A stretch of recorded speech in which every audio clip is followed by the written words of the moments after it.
It's always embarrassing for me as a Native American to introduce non-Native people who work more with the environment than I do. I feel like such a bad Indian.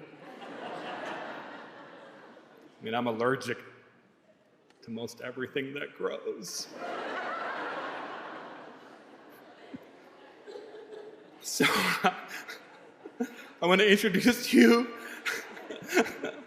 to Sasha Pollack with Washington Conservation Voters and Washington Environmental Council.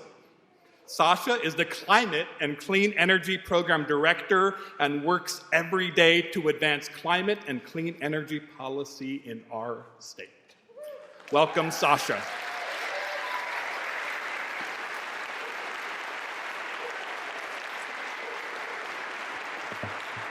Thank you. Tonight, you're hearing a lot of great strategies about how to push back on bad ideas. And here in the Pacific Northwest, we have some great experience stopping bad ideas. Over the past 6 years, the Power Past Coal and Stand Up to Oil campaigns have killed 10 coal and oil export terminals projects.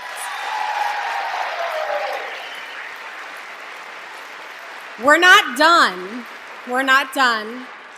but a big part of how we fight for the future that we want is not just killing the projects, but envisioning the climate justice future that we want to see. And that's what I want to talk about tonight. We know what's at stake. We just had another report. 2016 was the hottest year on record, and we are not going to be able to expect any help from the federal government. But here in this Washington, we have the opportunity to move things forward so that in 2 years, when folks around the country are able to take a breath, look up from pushing against those bad ideas, and start thinking about the future and what we can do to move it forward, we can be a shining example of not just what to do, but how to do it. And that how, a critical component of that is who is making the decisions. Why climate justice? Because people who have contributed the least to cause climate change, people with lower incomes, people of color, people in the global south and other developing nations have the most to lose. They are the most impacted, the soonest, and the worst. Because climate change is an intersectional issue, which means it will exacerbate the systems of oppression in our society. So any solution that is not centered on and created by marginalized communities will make inequities even worse.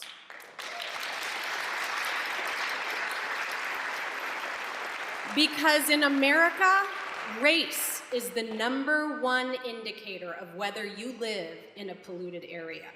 And those polluted areas are the same areas that are going to be flooded and impacted by wildfires that is just getting worse with climate change. Because 2 years ago, when Governor Inslee visited the South Park neighborhood, a 13-year-old named Jasmine Carlin told him that when she was younger, she thought every child grew up with asthma because all the kids she knew did. Think about that. A child growing up in Seattle assuming that every child has to fight for breath. Because food and housing affordability are already being exacerbated by climate change. In a recent report put out by Got Green and Puget Sound Sage, over 1/3 of those surveyed said lack of affordable housing was the most important climate issue in their neighborhoods. Because as people are priced out of their homes and have to move, they lose their security of their networks of support. This means less resiliency in emergencies. If there's a heat wave, you may not know that there's an elderly woman that lives above you if you've recently moved. You may not know the family down the street with small children that you need to help struggle to get away from rising floodwaters. But you shouldn't just take my word for it. We are so fortunate here in Seattle to have so many strong leaders of color on climate justice. Got Green, Puget Sound Sage, One America, Latino Community Fund, NAACP, and others. You are hearing from some of these groups tonight, and you have lots of other opportunities to hear from them on climate justice in the next few weeks. Tomorrow, Women of Color Speak Out will be speaking at the Women's March. At Equity Day on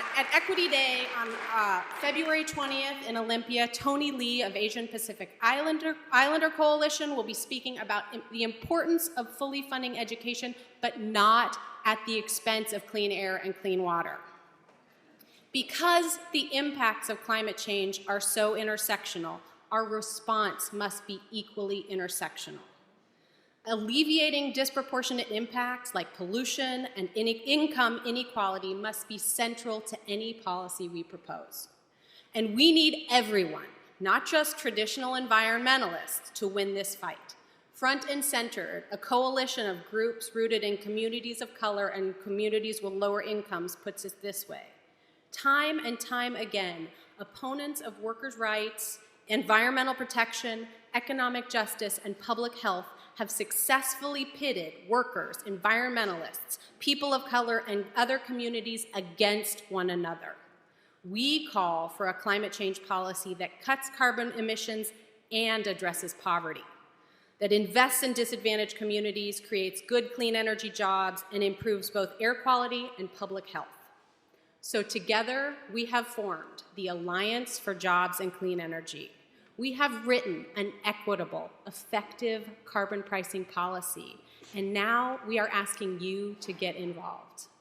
Come, join us, learn about the policy, become a climate justice captain, reach out across issues and silos and labels, and help us forge the coalition that is strong enough not only to stop bad ideas, but to support the climate justice future that works for all of us.